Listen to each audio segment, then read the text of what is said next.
Hello दोस्तों, स्वागत है आपका अपने यूट्यूब चैनल क्यूए कोडर में। तो दोस्तों, आज के सेशन में हम पुट, पैच और डिलीट का मेथड समझेंगे, इसके बेसिक्स देखेंगे। फिर मैं अपकमिंग वीडियो में आपको थोड़ा-सा माइस्क्ल पढ़ाऊँगा, यानी डेटाबेस पढ़ाऊँगा, ताकि आप आगे आने वाले वीडियो में हम जब रियल टाइम में आपको एपीआई बना के और रियल टाइम में एग्जीक्यूट करके दिखाएँगे कि हम रियल टाइम में हमको एपीआई कैसे मिलता है, हम कैसे काम करते हैं, तो चीज़ें आपको समझ में आए। तो अपकमिंग वीडियो माइस्क्ल पे होगा और इसके बाद हम मैन्युअली कैसे वेरीफाई करते हैं, इस पर होगा। तो आइए सबसे पहले हम समझते हैं पुट मेथड के बारे में। तो पुट मेथड क्या है? दोस्तों बेसिकली मैं बेसिक्स ही बताऊँगा, कॉन्सेप्ट समझाऊँगा। इसके बाद मैं आपको रियल टाइम में ले जाऊँगा नेक्स्ट अपकमिंग वीडियोज़ में। तो put method is used to update the data already existing on the server. Put method का जो यूज़ होता है, सर्वर पर जो डेटा ऑलरेडी पड़ा हुआ है, उसको अपडेट करने के लिए होता है। इसका क्या मतलब है? जैसे कि मान लेते हैं कि आप फेसबुक पे जब रजिस्टर कर रहे थे, आपने रजिस्टर किया, पोस्ट मेथड कॉल हुआ, सब रजिस्टर हो गया, आपने लॉगिन किया, आपने यूज़ करना शुरू कर दिया। लेकिन कभी-कभी ऐसा होता है कि आप रजिस्टर कर रहे हैं, आपने नेम में कुछ गलती कर दिया, डेट ऑफ बर्थ में कुछ गलती कर दिया, या आप चाहते हैं कि जो नेम हम डाले हैं वो बदल दें। तो वहाँ पर आप जाएँगे, एडिट का ऑप्शन होता है, एडिट में जाएँगे आप, वहाँ पे अपना नाम बदलेंगे या जो कुछ भी डेटा आप बदलना चाहते हैं, उसे बदल देंगे। तो यह हमारा कौन-सा मेथड यूज़ होगा? Put method. आप ऐसे कह सकते हैं, आप कहीं भी किसी भी वेबसाइट पे आप एडिट का ऑप्शन देखते हैं, तो ये समझ लीजिए कि वहाँ पे हमारा पुट मेथड कॉल हो रहा है। ठीक है? Put method is basically editing of the data. तो आइए समझते हैं। तो बेसिकली कि हमारा यूआरआई है, ठीक है? और मैं इस डेटा को जो हमारा आईडी 1 है जिस पोस्ट का, उसको मैं अपडेट करना चाहता हूँ। यहाँ पे आईडी 1, 2, 3 जिस भी आईडी को अपडेट करना है, ठीक है? मैं यहाँ पे उसकी आईडी रखूँगा। अभी इस चीज़ को आपको और क्लियर होगा आगे चल के, ठीक है? लेकिन अभी के लिए समझिए कि पुट मेथड है क्या, ताकि मुझे एक्सप्लेन ना करना पड़े, ताकि मैं सीधे कॉन्सेप्ट पे और फोकस कर सकूँ और रियल टाइम पे फोकस कर सकूँ। इसीलिए मैंने पहले कुछ बेसिक्स एग्जांपल लेके ये सब करवा रहा हूँ, और ताकि आप इंटरनेट भी प्रैक्टिस कर सकें, क्योंकि वो एपीआई आपको मिलेगा नहीं जो मैं बताऊँगा। मैं खुद का एपीआई बना के समझाऊँगा। ठीक है? तो ये जाएगा बेसिकली बिज़नेस लॉजिक लेयर में डेटा, फिर यहाँ पे डेटाबेस में चेंज करेगा, जो डेटा हमने यहाँ प्रोवाइड किया यहाँ पे डेटा चेंज करेगा, और फिर क्या करेगा, ये डेटा हमें रिफ्लेक्ट कर देगा कि हाँ, ये डेटा आपका चेंज हो गया है। ठीक है? बाकी वेरिफिकेशन की बात हम बाद में करेंगे। अभी हम यहाँ पे आके देखते हैं, अपना गूगल क्रोम खोल लिए हम, और यहाँ पे आते हैं हम यहाँ पे, ठीक है? जेसन प्लेस होल्डर एपीआई है हमारा, जेसन प्लेस होल्डर पे एपीआई पे आए। तो बेसिकली ये मेरा कैसा एपीआई है, जैसे हमने बताया था आपको पिछले सेशन में, ये बिल्कुल इंस्टाग्राम एपीआई जैसा हमें देता है, प्रैक्टिस करने के लिए फेक एपीआई देता है, ठीक है? जिसमें मेरा पोस्ट है, जैसे आप पोस्ट करते हैं, ठीक है? एल्बम पोस्ट करते हैं, ठीक है?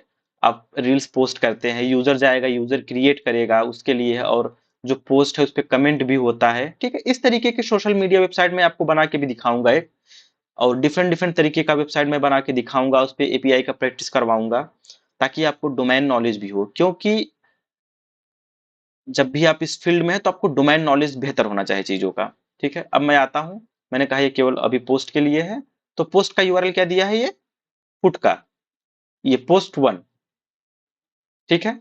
तो मैं क्या करूँगा, देखिए ये हमारा यूआरएल है, ये यूआरएल हमने कॉपी किया, हमने जस्ट पोस्ट 1 ओपन किया, ठीक है?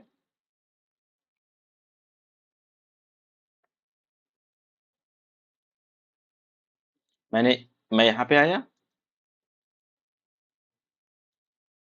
ठीक है?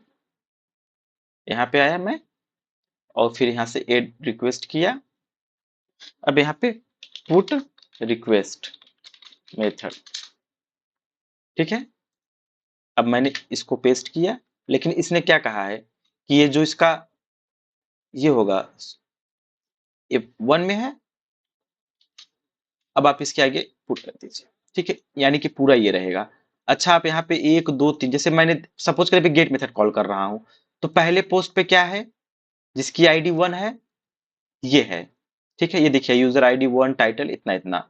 अगर हमें चेक करना है कि दूसरे पोस्ट पे क्या है, ये, ठीक है? तीसरे पोस्ट पे या 10वें पोस्ट पे क्या है, ये चीज, मतलब जो भी आप यहाँ पे आईडी डाल देंगे, मान लो आपके 1000 पोस्ट हैं, तो हर पोस्ट की एक आईडी बनी होती है, ठीक है, बनी होगी। तो जो भी आईडी डाल देंगे वो दिखेगा आपको। इसको मैं और रियल टाइम में ले जाऊंगा, लेकिन अभी आप समझने के लिए करिए।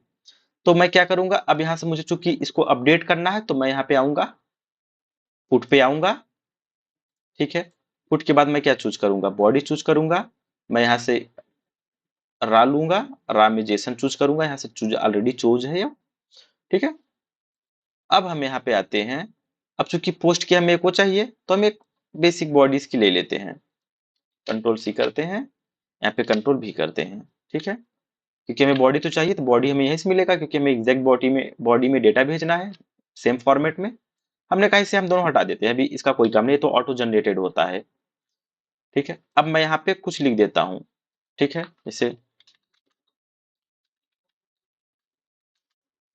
इज अ गुड मैन, ठीक है। और बॉडी में मान लो टाइटल ये लिख दिया मैंने पोस्ट में, और मैंने क्या लिख दिया, आई नो, आई नो, ठीक है। अभी मान लो इतना ही करते हैं। अब देखो, आईडी 34 के लिए मैंने ये पोस्ट, मतलब कि मैं जो ऑलरेडी डेटा पड़ा हुआ है 34 में, ये हमारा पड़ा हुआ है 34 में ये, अब मैं इसको अपडेट कर रहा हूं। तो अब देखिए ये क्या करेगा, मैंने हिट किया तो ये जाएगा 34 आईडी के लिए, जो भी डेटा होगा ये बदल देगा। देखिए ID 34, he is a good man, I know him. समझ में आया? तो पुट मेथड क्या होता है, पुट मेथड जो सर्वर पे डेटा ऑलरेडी पड़ा हुआ है उसको अपडेट करने के लिए करते हैं, ठीक है। यही पुट मेथड है, हम आगे और भी समझेंगे, लेकिन अभी के लिए इतना। अब हम पैच मेथड देख लेते हैं, ठीक है। पैच मेथड के लिए भी देखिए सेम होता है। आप 90% केस में ना यही पाएंगे जो पुट मेथड के लिए है, सेम पैच मेथड के लिए है। तो सेम पैच मेथड के लिए कर देते हैं। अब एक एग्जांपल लेते हैं, यहाँ पे फिर से यहाँ पे आते हैं, एड न्यू रिक्वेस्ट करते हैं, यहाँ पे लिखते हैं PATCH पैच मेथड प्रैक्टिस, ठीक है। और फिर हमें वही यूआरएल देना है, ये हमारा यूआरएल हो गया, ठीक है। और इसके बाद हम रिसोर्स दे दें पैच का, कंट्रोल सी और कंट्रोल भी कर दें, ओह सॉरी कंट्रोल जेड, ये कंट्रोल सी किया हमने और कंट्रोल भी कर दिया, ठीक है। अभी भी मेरा गेट मेथड है। अब देखो यहाँ पे कुछ भी लिख दो, 76, यानी 76 के लिए ये हमारा डेटा था, ठीक है। ये डेटा है, लेकिन मैं चाहता हूं ना केवल मेरा टाइटल बदले, बॉडी ना बदले। तो मैं क्या करूंगा, अब चूंकि हमें पता चल गया कि बॉडी में क्या होगा, यूजर आईडी होगा, आईडी होगा, टाइटल होगा और ये बॉडी होगा। तो मैं केवल क्या करूंगा, यहाँ पे आऊंगा, केवल मुझे टाइटल बदलना है, यहाँ पे आऊंगा और फिर मैं जेसन लूंगा। अब मैं अपना जेसन फॉर्म में डेटा भेजूंगा, यहाँ पे क्या लिख दूंगा, TITLE, ठीक है। और मैं ही इज मैन, और मैं क्या करूंगा, सेंड पे कर दूंगा। देखिए यूजर आईडी सेम है, आईडी सेम है, बॉडी भी जो हमारा पुराना था वही है, और ये तो बदल जाना चाहिए था यार, सॉरी। मुझे यहाँ पे क्या मेथड कॉल करना था, पैच मेथड कॉल करना था। पैच मेथड करेंगे तो हमारा ये बदल जाएगा। देखिए ही इज अ मैन, मेरा जो यूजर आईडी पुराना था वही है, जो बॉडी था वो पुराना था वही, केवल हमारा क्या बदला, जो मैंने बदलना चाहा, पुट और पैच। अब आपको लग रहा होगा कि जब हमारे पास पुट मेथड था तो हम बदल देते पूरा डेटा, पैच मेथड क्यों आया। ये बेसिकली दोस्तों ये सवाल मुझसे इंटरव्यू में क्वेश्चन में पूछा था कि अगर हमारे पास पुट मेथड था तो पैच मेथड क्यों आया। तो आइए इसको एक एग्जांपल से समझते हैं हम लोग। एग्जांपल यह है कि मान लेते हैं मेरा शर्ट है, शर्ट एक जगह थोड़ा सा फट गया, तो क्या मैं उस शर्ट को पूरा फिर से सिलाई करवाऊंगा। अगर मैं पूरा फिर से सिलाई करवाता हूं तो घाटा क्या होगा, मेरा धागा जाएगा, टाइम जाएगा और पैसा जाएगा, ठीक है। तो मैं क्या करूंगा, इसके बजाय मैं केवल उस जो फटे हुए पार्ट को मैं केवल सिल दूंगा। अब इसका रियल टाइम में क्या यूज है, हम अगर सॉफ्टवेयर टेस्टिंग के संदर्भ में बात करें या सॉफ्टवेयर के संदर्भ में अगर बात करें, तो इसका क्या मतलब है। आप सोचिए, हम मान लेते हैं कि एक बैंक अकाउंट है, ठीक है। बैंक अकाउंट है जिसमें बहुत सारे डिटेल है, उसके किसी व्यक्ति का नाम है, उसके मम्मी का नाम, पापा का नाम, और फिर पूरी फैमिली काफी डिटेल है, और उसका हाई स्कूल का डिटेल है, इंटर का डिटेल है, इसके बाद उसकी अकाउंट नंबर है, 100 डिटेल है मान लेते हैं। अब मान लेते हैं उसका नाम कहीं गलत हो गया है। अब इस चीज के लिए सारी डिटेल बदलेगा तो क्या होगा, सर्वर पे जाएगा, सारा सारा डेटा अपडेट होगा माईसीक्वल डेटाबेस में, या फिर जो भी डेटाबेस यूज हो रहा है। तो पहली बात तो टाइम लेगा, सर्वर पर भी एक तरीके का इफेक्ट पड़ेगा, स्लोनेस हो जाएगा सर्वर, और सर्वर का कॉस्ट भी बढ़ेगा, क्योंकि जितना भी आप अपडेट करते हैं, आप कुछ करते हैं, तो सर्वर में हर चीज का कॉस्ट लगता है। तो यहाँ पे हमारा क्या हुआ, जितना हमें काम था हमने केवल उतना ही बदला। तो दोस्तों ये हमारा पुट मेथड और पैच मेथड। तो पुट मेथड के किस लिए करते हैं हम, अपडेट के लिए, और पैच मेथड पार्शियल अपडेट के लिए। ठीक है, ये समझ में आया दोस्तों? बस अभी ये बेसिक ले रहे हैं, आगे 2 वीडियो बाद मैं आपको रियल टाइम सेशन लाके दिखाऊंगा। ठीक है, अच्छा यहाँ पे एक ही स्लैश रहेगा, खैर इसे इरर आना चाहिए था लेकिन नहीं आया। ठीक है, आओ हम देखते हैं डिलीट मेथड के बारे में। ठीक है, और यहाँ पे लेते हैं, बोल रहा है डिलीट। अब देखिए सब कुछ वही है, ये हमारा बेस यूआरएल है। आओ देखते हैं, पोस्टमैन ओपन करते हैं, यहाँ पे एड रिक्वेस्ट, यहाँ पे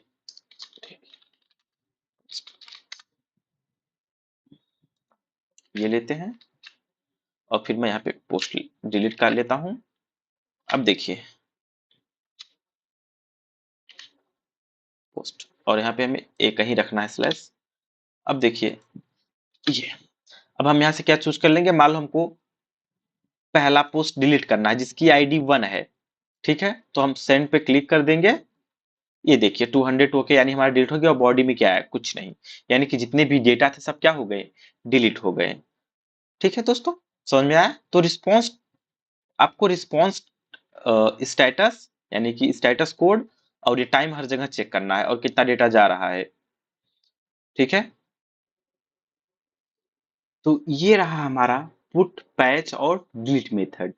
दोस्तों हमने यहाँ पे केवल कॉन्सेप्ट को कवर किया है कि पुट क्या करता है, पैच क्या करता है, और डिलीट क्या करता है। तो आगे हम इसको चल के और डेप्थ में पढ़ेंगे, इसको डेटाबेस से देखेंगे कि डेटाबेस पे क्या इफेक्ट पड़ता है, फ्रंट एंड से क्या इफेक्ट पड़ता है, ये सब हम आगे पढ़ेंगे अभी।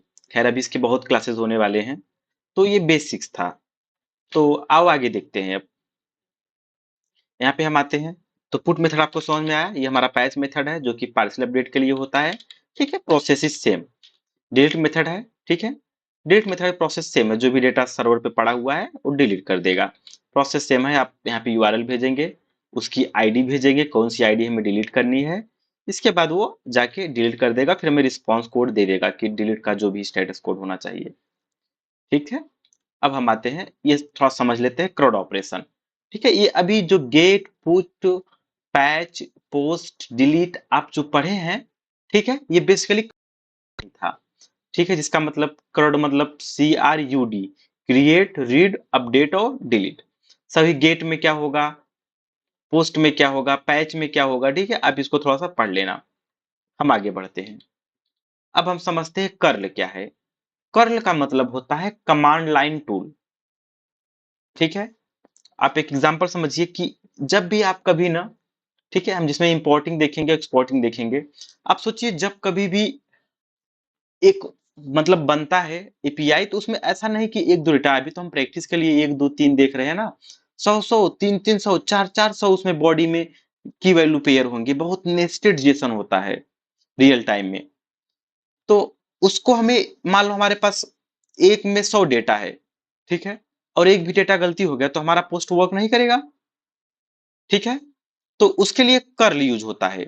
ठीक है, अब कर्ल क्या होता है हम आपको समझाते हैं, कर्ल कैसे यूज होता है ये देखते हैं, हम आते हैं, और हम यहाँ पे आते हैं थोड़ा समझने के लिए। ये यहाँ पे कर्ल नहीं दिया है, कर्ल आपको दिया रहेगा, मैं आपको दिखाऊंगा आगे चल के कर्ल जगह जगह, क्योंकि मैं आगे चल के कर्ल ही यूज करने वाला हूँ, क्योंकि इतना डेटा हाथों से लिखना थोड़ा सा मुश्किल होता है।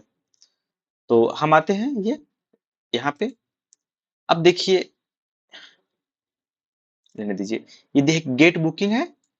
ठीक है, देखिए यहाँ पे ये गेट मेथड है, ये तो यूआरएल दिया हुआ है, देखो कर्ल ये दिया हुआ है, कर्ल ISTTP इतना, इसको कॉपी करते हैं। ठीक है, अभी मैं गेट मेथड कर रहा हूं, इंपोर्ट पे आते हैं। ठीक है, यहाँ पे आप इंपोर्ट करिए, यहाँ से आप कलेक्शन चूज कर लीजिए, किस कलेक्शन में देना चाहते हैं, यहाँ पे आइए। ठीक है, इसका कुछ नाम भी देना चाहते हैं तो मैं लिखूंगा कर्ल प्रैक्टिस गेट मेथड, ताकि आपको आइडिया, आप कुछ नाम तो प्रॉपर दिया जाता है लेकिन अभी तो मैं समझाने के लिए दे रहा हूँ। फिर इंपोर्ट कलेक्शन करेंगे, देखिए कर्ल प्रैक्टिस गेट मेथड आ गया। और हम जैसे ही गेट करेंगे, याद है ना बुकिंग की सारी लिस्ट आती थी, तो मैं इससे पहले क्या लिखता था, मैनुअली लिखता था, उसके यूआरएल्स को कॉपी करता था, सब कुछ करता था, उसके डिटेल कोई यूआरएल कॉपी करता था। अब मुझे कुछ नहीं करना पड़ेगा। अब मैं क्या करूंगा, जैसे ही मैं कर्ल को मतलब कि इंपोर्ट करूंगा तैसे ही पूरा डिटेल आ जाएगा। अब मैं पोस्ट का देखता हूँ, हम लोग अगला देखते हैं। यहाँ पे क्रिएट बुकिंग है, देखिए इसका कर्ल दिया हुआ है ये। ठीक है, मैं इससे पहले की वीडियो में जब मैं पोस्ट मेथड बनाया था तो मैंने क्या देखा था, हम लोगों ने देखा था कि मैंने यूआरएल को कॉपी किया था, मैनुअली इसको कॉपी करके ले जाके डेटा को फिल किए थे। ठीक है, रियल टाइम में बहुत सारे डेटा होते हैं, ये तो जस्ट प्रैक्टिस के लिए। तो हम क्या करते हैं, उस पूरे कर्ल को कॉपी करते हैं जो हमें कर्ल डेवलपर देता है। कर्ल कॉपी किया हमने, इसके बाद हम पोस्टमैन में आए, हम यहाँ पे इंपोर्ट में आए। ठीक है, इंपोर्ट में आके हम इसको हमने कंट्रोल भी किया यानी पेस्ट किया।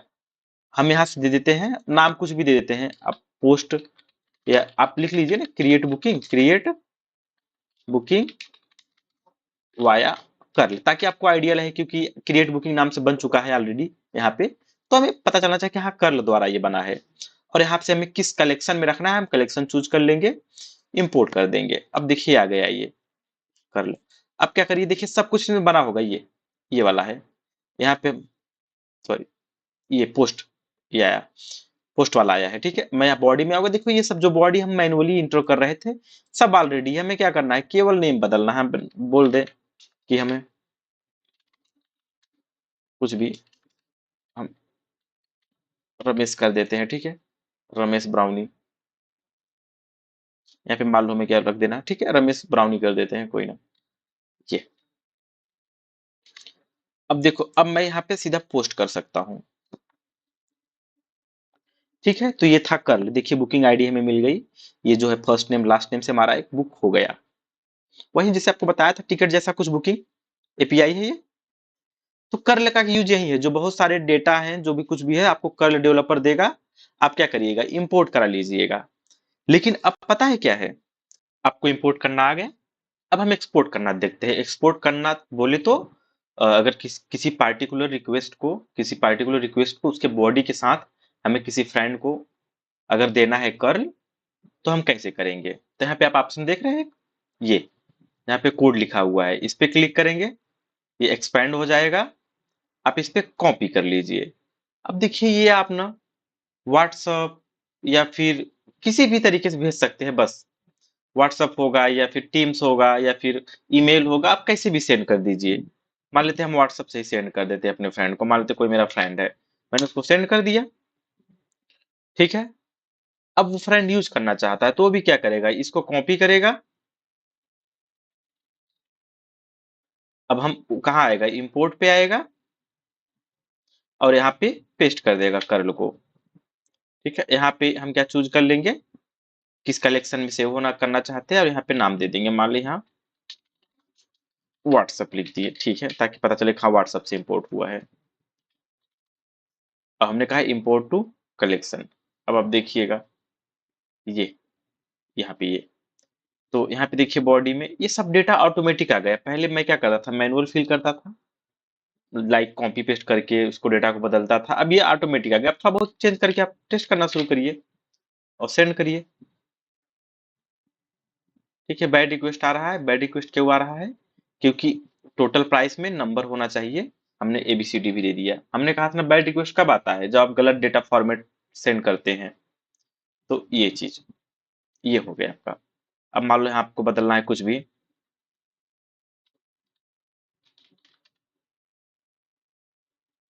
ये, तो ये बदल गया। अब बाद में आप इसको गेट करके देख सकते हैं, यहाँ पे क्या है, गेट बाई आईडी, राजेश था हमने। ठीक है, तो ये रहा हमारा एक्सपोर्ट और इंपोर्ट, किसी से भी कर देना या लेना, बता देना है। ठीक है दोस्तों, तो इसके बाद हम देखते हैं क्या पढ़ने वाले हैं। तो दोस्तों ये रहा हमारा आज का सेशन, जो कि इतना ही था जिसमें मैंने गेट, पुट, पैच, डिलीट और कर्ल के बारे में समझा।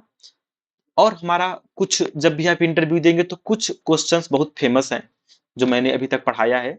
पीछे के भी क्वेश्चंस मैं हर वीडियो में बताता चलता हूँ।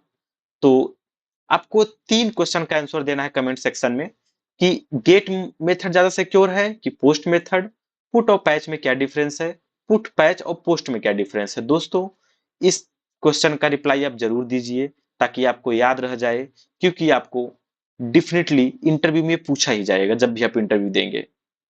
तो आज के लिए बस इतना ही। थैंक यू दोस्तों। Thanks for your time.